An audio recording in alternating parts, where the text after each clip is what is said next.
Hi, my name is Leah Slater. I am currently in Brandman's BSN to DNP FNP program, cohort number 6. I've been a nurse for 17 years, 15 years in perioperative, and I currently work in an outpatient surgery center, endoscopy center in Murrieta, California. The center I work in runs pretty much flawlessly. We run 2 rooms a day and typically perform 20 to 30 procedures every day by about lunchtime. This tight schedule allows for the doctors to scope patients all morning long and then see patients in their office in the afternoons. According to Haynes, to become practitioners of this art ourselves, we need to start looking at societal and organizational problems as system problems and seek systems integrated solutions. We also learned from Haynes that we need to identify a problem that we see within our facilities or healthcare and attempt to change it for the better, creating better outcomes for our patients. As I previously said, this center is extremely well ran, managed very well with a hardworking staff who's dedicated to providing the safest care possible for our patients. We screen our patients very thoroughly to make sure that they're in optimal health to have these elective procedures. We take time to educate them with literature regarding their procedure, as well as a pre-op phone call to continue the dialogue and advise them on medications, NPO times, bowel preps, and answer any questions that they have. But this is where our problem lies. Patients who do not follow these guidelines are canceled and rescheduled. This results in delay of care, downtime for the doctors, the nurse anesthetist, and nursing staff. We wait for the next patient to come in, or will we have to quickly work up a patient doing an EKG, checking vital signs, postponing them till the end of the day because they've been drinking water prior to coming in. So this, costs money, there's a loss of revenue, and productivity for staff. And the worst part of it is that some patients won't do this really important procedure because they've been sent home after doing a bowel prep and then refuse to do it again, so they won't come back. The project I'm proposing is to have a select group of patients come in for a pre-op clinic interview about a week prior to their procedure.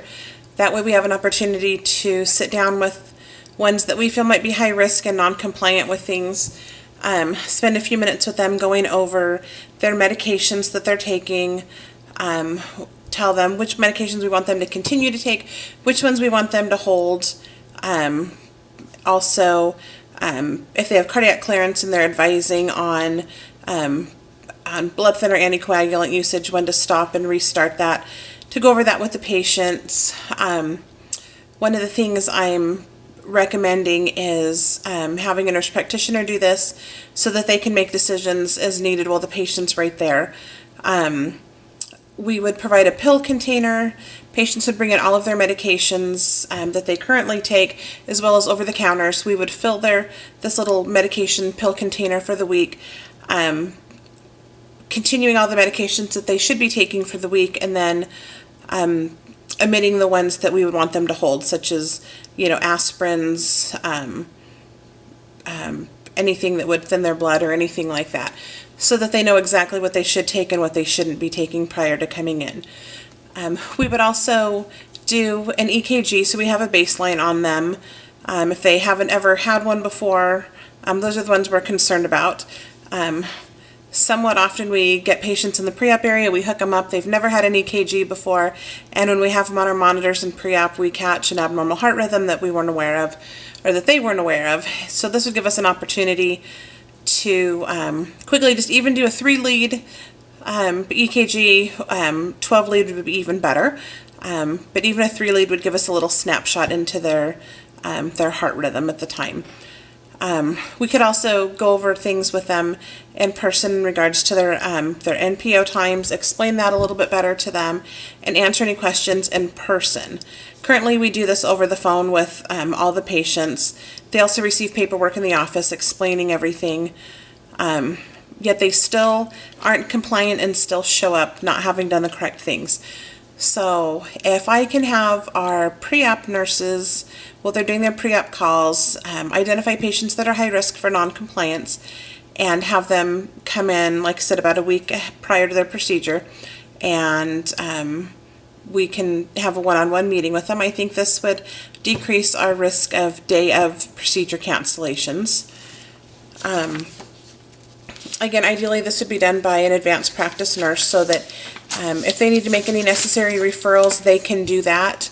Our CRNAs are way too busy to be seeing patients in a pre-op or pre-admitting type setting like this. They are doing cases all day long and then often going on to a second facility for the day. So if we could screen some of these patients better for them, it makes their life a little bit easier. So like I said, we would like to do an EKG on these patients if necessary. Listen to their lungs. If they've had a recent cough or cold, we like them to be 2 weeks symptom free. Sometimes we tell them, okay, go ahead and do your prep, but the nurse anesthetists do have the right to turn you away the morning of if they don't feel your lungs are clear. So by having someone available a few times a week to listen to lungs and breath sounds like that ahead of time would be very beneficial. My stakeholders here, they're the physicians, the director of nursing, the nurse anesthetist, and the pre-op nurses. Each of these stakeholders has an important role in implementing this, as well as a vested interest in it. We're a privately owned surgery center, and we're owned by the physicians and the nurse anesthetists. They're partners. I need the physicians on board with this because it's their business, these are their patients, and they're losing money when patients are sent home without having a procedure done. I need the director of nursing to help me arrange times and a place to do this and to implement this. CRNA involvement is crucial as well. They see the patients briefly in pre-op, and during that time they discover abnormal heart rhythms that haven't been dealt with previously. And again, patients that are wheezing or need to be postponed for other reasons. I also need the CRNAs to help me set guidelines for what's okay and what's not okay, and what they feel would help benefit the patients in the pre-op visits. A lot of them haven't seen our gastroenterologist in the office for almost a month, and we found that they often don't inform us of other medical conditions if they don't think it relates to the GI tract. So it's common when we do our pre-op calls to find out that they've had a heart problem, but they haven't mentioned it because that doesn't have anything to do with their stomach or their colon. So it's a good idea for us to have somebody else talking to them, especially an advanced practice nurse who can take another history and physical and update that. And lastly, I need buy-in from the pre-op nurses. I need their help to identify patients that would be benefited by this program. If they can identify 10 patients per week out of the approximately 100 we see during the week, this would give us a good sampling. To measure outcomes of the nurse practitioner practice, we need to identify the indicators and method for evaluating them according to Kleinpal. Again, according to Kleinpal 2013, patient-related outcomes of care relate to how the patient perceives things and their knowledge level. This can be demonstrated by their access to healthcare, level of compliance, and symptom management. Providing this service to those who may need it will benefit them both physically and mentally. By focusing on the outcomes, it can increase our speed on the day of the procedure, which is always super important to the doctors. So we can move more efficiently and increase our productivity by not having to address some of these issues the day of the procedure. It also increases our service excellence, which is one of our biggest goals at our center. And it also shows our patients that we care about their overall health and value their time as well, according to Haynes, 1998. I've prepared a cost-benefit analysis, which serves as a guide combining both the interventions by competing alternatives and overall benefits, as suggested by Munig and Bunthevong. My cost-benefit analysis shows staffing one nurse practitioner for 2.5 hours a week, which is what I figured it would take to see 10 patients a week at around 20 minutes per patient. So 2.5 hours a week times $75 an hour is a total of $187.50 a week, for a total of $2,250 for a period of 3 months. which is what I'm hoping to do is a 3-month trial for this. The equipment I need is a vital signs monitor that we currently have, an EKG machine, which we currently have, 7-day pill organizers. 120 of those at $1.68 each is $201.60. A new stethoscope is approximately $89.99. The training of 4 charge nurses for an hour at $45 each is a total of $180.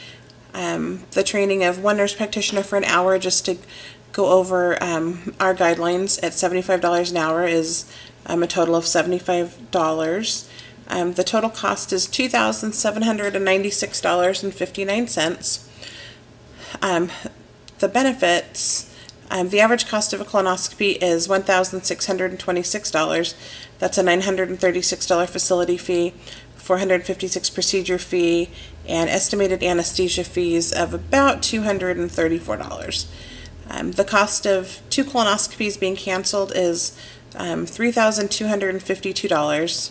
So by having a pre-op clinic and preventing just 2 cases from being canceled would cover more than the cost of training the charge nurses to schedule appropriate patients for an appointment, and cover the cost of a nurse practitioner for 2.5 hours a week for 3 months.